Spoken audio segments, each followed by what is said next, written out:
island where stepping ashore meant never leaving again. Or the chapel where a painting spoke and silence turned into belief. The cave where immortality was promised if you stayed. This isn't just a travel video. It's a revelation of the many stories whispered on Malta and the beauty shaped by them. Did you know that Malta is one of the world's smallest countries and you can cross it in under an hour? But don't let its size fool you, because this tiny island holds many secrets, including one that's older than the Pyramid of Giza. Too advanced for their time, they sparked legends. Some said a giantess built them, carrying stones on her head while nursing a child. Sounds far-fetched, but when you stand before them, it almost makes sense. But what's even more astonishing? While most of Europe deals with snow and frost, Malta enjoys something entirely different. It's never snowed here. Not once. Even in the coldest months, the island stays sunny and mild. It's like nature gave Malta a permanent holiday. And if that's not a Semitic language written in the Latin alphabet, and it tells the story of every culture that's ever passed through these islands. Comino Island. First, let's head to an island so small you can walk across it in under an hour. But what if I told you that this tiny place once held the power to decide who lived or died? Sounds dramatic, I know, but stick with me and I'll show you exactly how. Welcome to Comino, a rugged, sun-bleached rock in the Mediterranean floating between Malta and Gozo.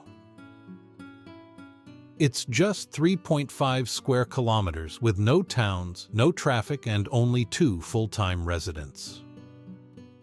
If you've ever craved silence, this is where you'll find it. Most people come for the Blue Lagoon, and yeah, it's the kind of turquoise you didn't think existed in real life. Did you know the Blue Lagoon isn't even that deep? Most of it is just chest high. That's what makes the color so insane. It's basically nature's swimming pool. If you're looking for a quieter experience, take the path to Santa Maria Bay. Same glowing water, but with way fewer people.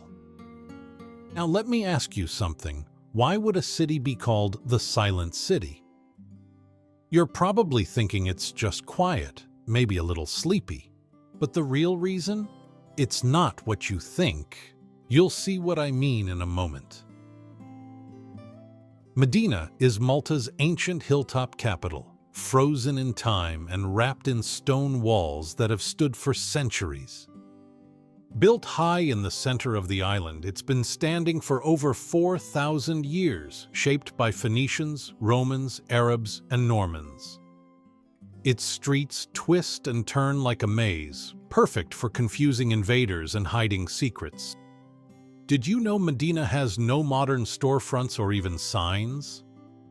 No ads, no neon, nothing loud, just soft colors, hand-carved stone, and buildings that whisper their history.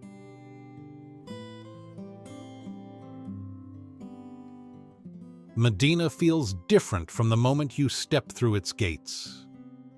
The city is full of palaces and quiet courtyards, once home to Malta's most powerful families. That's why it's also known as the Noble City.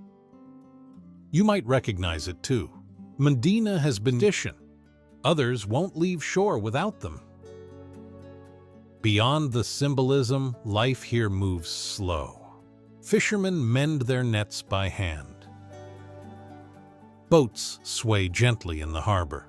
It's quiet, unhurried, and deeply local, especially compared to the island's busier tourist spots. It's also one of the most photogenic places in Malta. The boats, the light, the color. It all feels effortlessly perfect, but somehow still lived in. And if you're here on a Sunday, the famous waterfront market takes over the village. Sure, there's fish, but also local honey, homemade wine, spices, lace, olives, things that smell like the sea and taste like someone's backyard. Gozo Island. Gozo is full of legends, but one of them might actually be true. And once you see the place for yourself, it's hard not to believe it. Just 25 minutes from Malta by ferry, Gozo is the second largest island in the archipelago, but it feels like another world. Life moves slower here. The roads But when you stand there looking out at the endless water surrounded by silence, you start to understand why the story stuck. It doesn't feel like a myth. It feels like a place that remembers something. And if that's not ancient enough for you, Gozo is also home to the Guntija temples. Built more than 5,500 years ago, they're older than the pyramids of Egypt. Massive stone slabs stacked without mortar. No one knows how. No one knows why. But they're still standing. Popeye Village. This might be the strangest village in Malta. It looks old, but it's not. It feels abandoned, but it's full of life. And the reason it was built? Most people have no idea, but it's not what you think. Tucked into a cove on Malta's northwest coast, Popeye Village looks like a faded postcard from another era. Crooked rooftops, wonky wooden houses, colors that look like they've been bleached by salt and time. But here's the twist. This isn't a real village at all. It was built in 1979 as a movie set for the live-action Popeye film starring Robin Williams. And they didn't take it down. Instead, it stayed. And over time, it turned into one of the most unusual attractions in Malta. A part theme park, part open-air museum, part seaside oddity that doesn't take itself too seriously.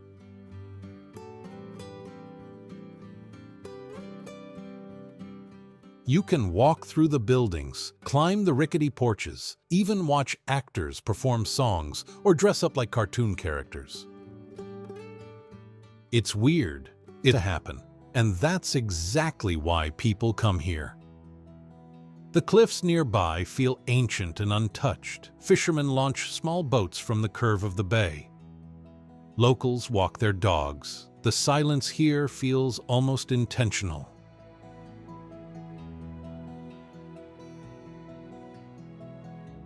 But if you start walking along the coast, something strange catches your eye. The rock beneath your feet suddenly shifts from natural to patterned, lined, almost like stone tiles arranged by design. These are the carvings I mentioned, the ones shaped by walls. It was carved over centuries, shaped slowly by rain and sea, cutting its way inland like nature tracing a secret path. The water here is unusually clear and calm, and when the sun hits just right, the canyon glows in soft blues and silvers. But that calm can change fast. On windy days, waves crash deep into the gorge, echoing off the stone, turning stillness into sudden power.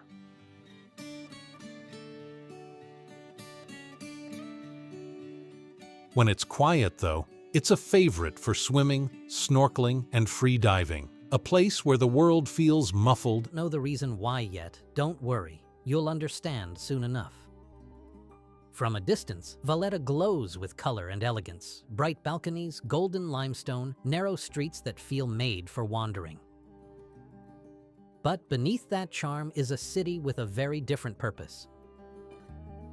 In 1565, Malta was attacked by the Ottoman Empire during what became known as the Great Siege, one of the most brutal battles in the island's history.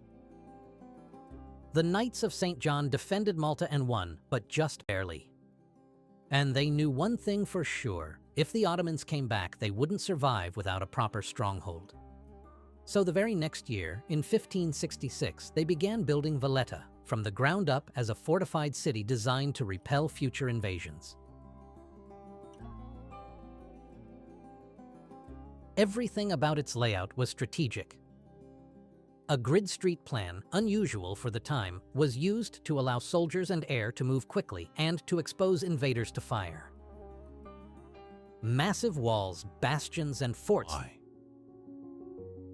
You expect it to be dramatic because of the height, but what makes it powerful is how quiet it is. It doesn't try to impress you. It just leaves you alone with the horizon. That's why locals come here, not to sightsee, but to think. To walk, to wait for sunset when the cliffs turn gold and the world seems to exhale. And Filfla, far out in the water, just floats there, off limits, untouched, and somehow exactly right. It held off real attacks. Its walls carry the scars of World War II, not set design. The movies came later, the story came first. And that's what makes it better than the movies.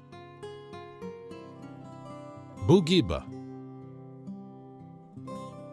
Everyone thinks they know what Bourguiba is. Loud, touristy, built up.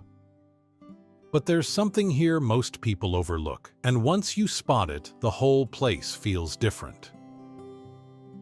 Set on the northern coast of Malta, Bourguiba is part of the larger St. Paul's Bay area. To many, slow walks along the promenade. It's one of the few places in Malta where you'll see locals, expats, and visitors all blending into the same space.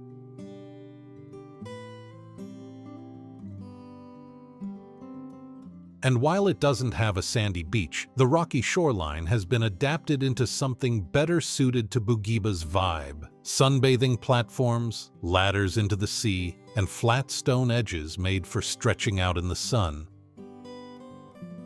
Then there's the part no one tells you about. Behind one of the hotels, almost hidden from view, are the remains of a prehistoric temple. It's small, quiet, and easy to miss, but it dates back to the Tarxian phase, over 4,000 years ago. Most people walk right past it without realizing they're a few steps from Malta's ancient past. Bourguiba isn't just the modern neon tourist-facing version of Malta. It's a place where the present is loud, but the past still hums quietly underneath. If you rush through, you'll miss it. But if you slow down, even just for a minute, you'll start to see it differently. Malta is layered, beautiful, and full of stories most people miss. Check out the next video to keep discovering more of our incredible world, and if you enjoyed this one, make sure to subscribe. I'll see you in the next video.